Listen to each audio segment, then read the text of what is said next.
There's two things that I want to talk about before we really get into the video, and that's we've got a new Trello board, so if you want to keep updated on all the latest features, the bugs we're working on, the features that are coming in this update or in a later one, what's in the backlog, and even if you guys are missing something, let me know and we put it on there. You can comment on things, you can vote on things, so go check it out. The link will be in the description down below.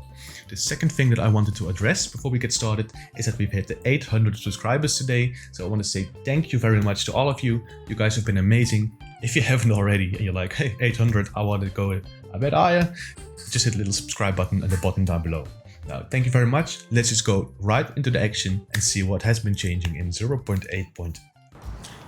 Okay, so I wanted to show you a cool landing sequence where I would hit the floor, engage my reverse thrust, but I'm very sorry, I've lost skip hole. I'm no clue where I am. I didn't set anything up, so I'm still looking for it. Wait a second, I'm coming. This was just a failure. Okay, so we're on final for Amsterdam Airport, this time for real. We're gonna be flying in on runway 18. It's gonna be runway 18C. Yes, it is. So nice weather, not too much clouds.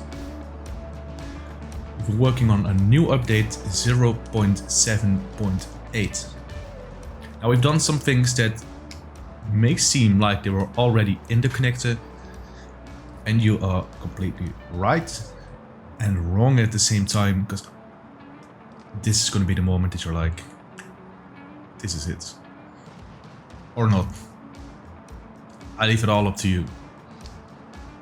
Here we come flying in.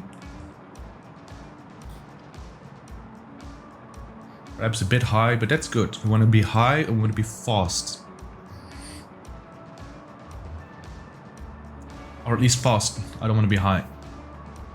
It's Amsterdam though, so, you know. We get a warning, and you know what we do with warnings? We say, go away.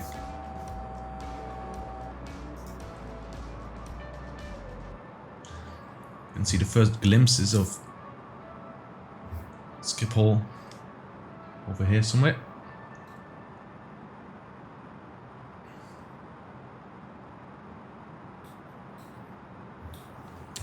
Now I'm gonna move myself back. I'm gonna see why in a second.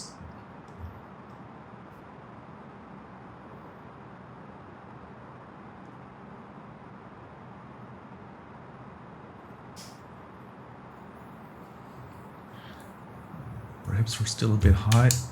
I'm not quite sure. Gonna drop the speeds. Oh. Bit preemptive. I'm gonna drop the landing gear. You're gonna see why in a second, because I always forget when I'm recording a video. Landing gear is something I forget, so it's going out. I don't care.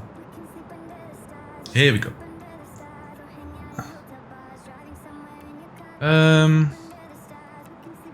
Where did skip hole go? 2,500. Am I on track? Yes, I am still on track. I don't have visual yet, I believe. Perhaps I do. Is this it? Am I gonna land in the fields? No. No. This is fine. Right. Is it skip hole? It is. I need to get down? Yeah, let's get down there.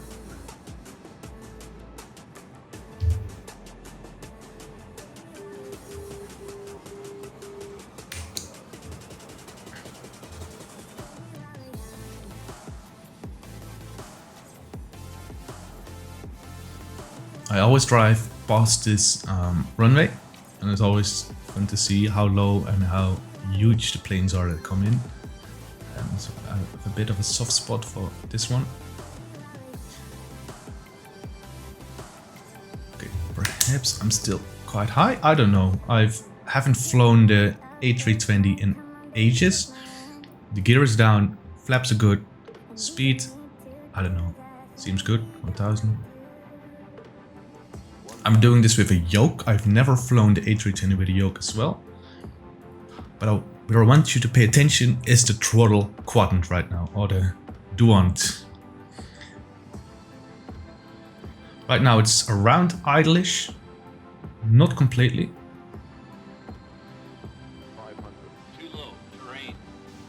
I'm way too high MNI, yes, the peppy light say as well. But like I said, I want to go speed, I want to go hard.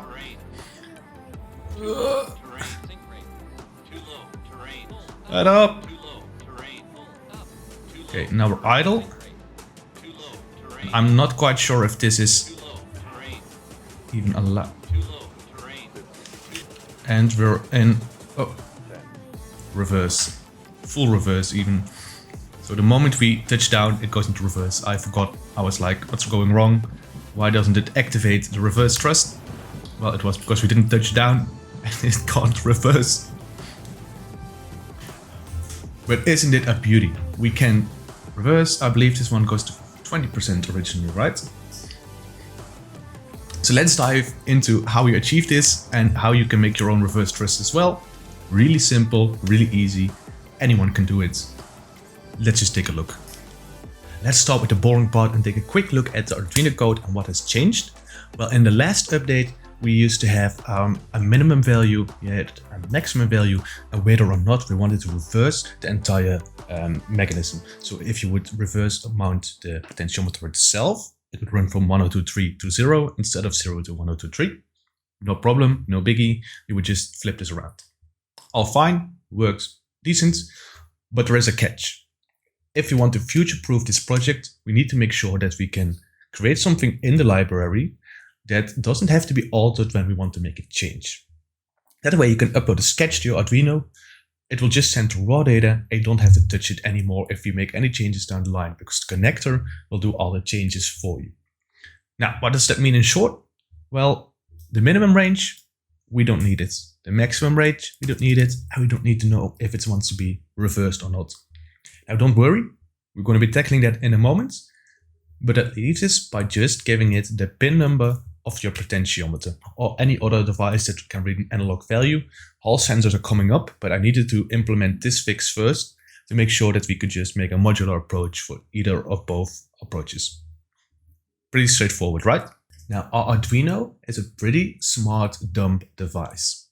May sound a bit strange, but what I'm trying to say is it's a smart device, it can do many things, but we have to face the fact that it's not as powerful as our computer, right? I mean, we have computers, we got shiny lights on the computers, we can put shiny lights on this, but it won't reach the same performance as the computer itself. Now, why is this important? Let's take the logic of our throttle. At first, we would read the analog value, calculate an axis of minus 16383 to positive 16383. It would map the value against that with the normal map function in Arduino, send that data over to the connector, and the connector would just pass it like a dumb pass-through window, and it would say, here game, have fun, this is the value you need to send to the throttle. All fine and well, but in reality, why don't we let the computer do all the calculations, right? That way we can just read the value, pass the raw value towards the connector, and in the connector we can make all the changes that we desire.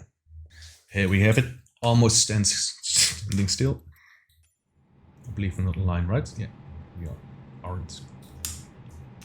Parking brakes on, all fine. Got a throttle quadrant, and we got the connector, and we got the settings menu.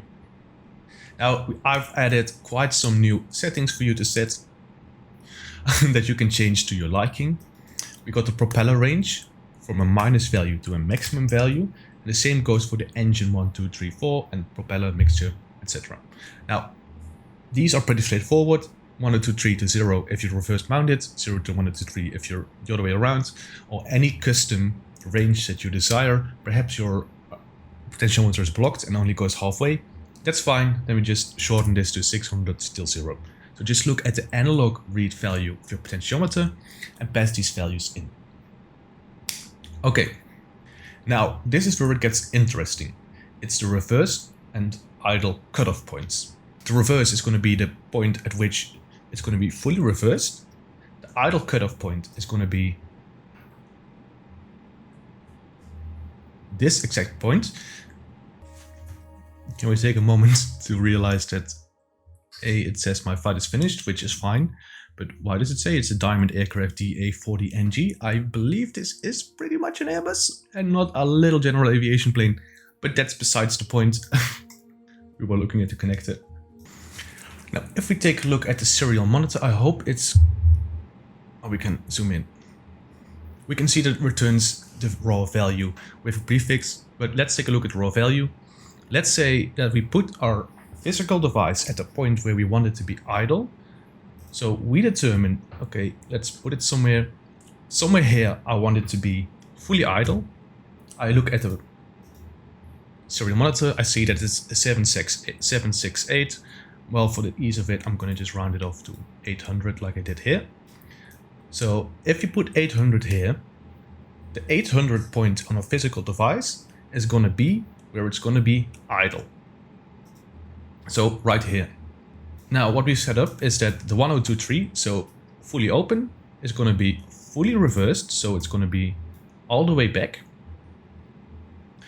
And I'm going to show you why it wasn't all the way back in a second.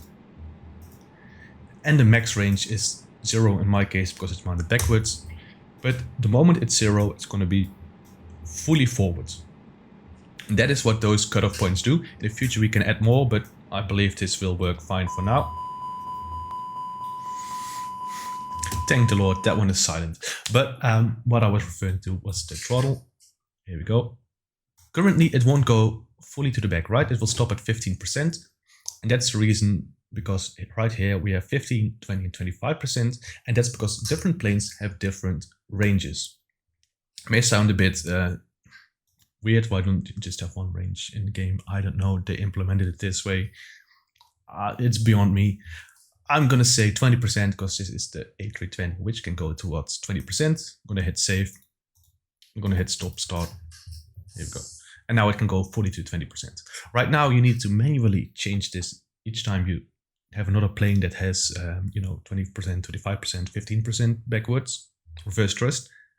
In the future, I just want to retrieve the name of the plane when you start flying and apply it accordingly. That way you don't have to do anything, but right now you still do. So that's coming up, not right now. And now, if you don't want any reverse thrust, just make sure that the idle cutoff and the reverse thrust are at the same value. So in my case, 1023, 1023. I'm just going to hit save. I'm going to restart the. Here we go. And now I don't have any reverse thrust at all. It's pretty straightforward, I hope. It gives us a very modular approach to build upon in the future. Does it open up more possibilities? Yes, because the X is for the yoke, same implementation, X is for speed brakes, levers, etc. Same implementation. So it opened up quite a big amount of possibilities, and I believe the movement is improved as well, because you can see it's quite smooth, where at first it was quite jiggly. One thing that doesn't go wrong anymore is at the -16383 range.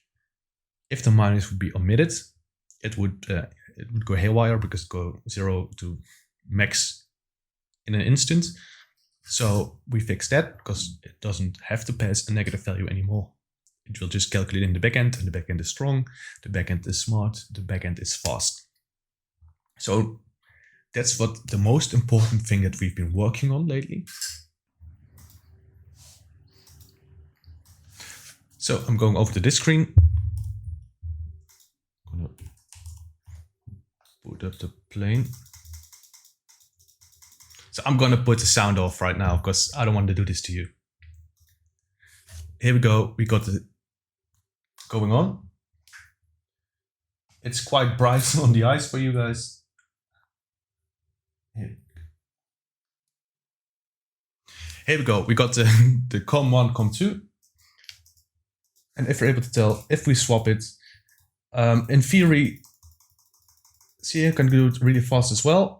And it swaps every time.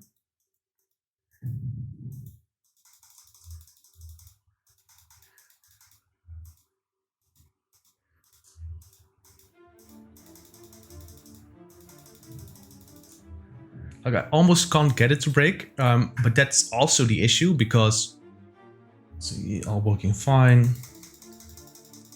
Swap it around. Now, why am I saying that's the issue? The problem is some people have been reporting that it doesn't work.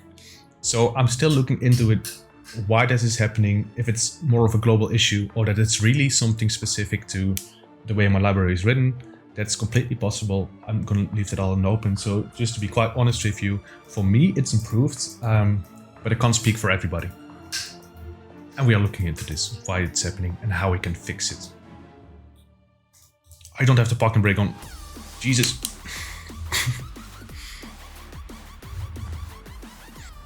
So yeah, that's all that we've been working on. Like I mentioned in the beginning, if you want to keep updated on what is happening in each update, what is in the backlog, what features need improvement, what bugs are open, go check out the Trello board. I want to say a special thank you to all my Patreon supporters that make this content possible. And if you haven't already, hit that little bell icon, hit the subscribe button. It really helps the channel out. We've just hit the 800 subscribers. Thank you very much. When I started this, I thought it would be just a little instruction video one going up. And now a few months later, we're at 800 subscribers. So thank you very much. I hope to see you in the next one. I have many safe flights, I have many fun flights. And if you got an idea or project coming up, please let me know. I'd love to see it. And thank you for being there.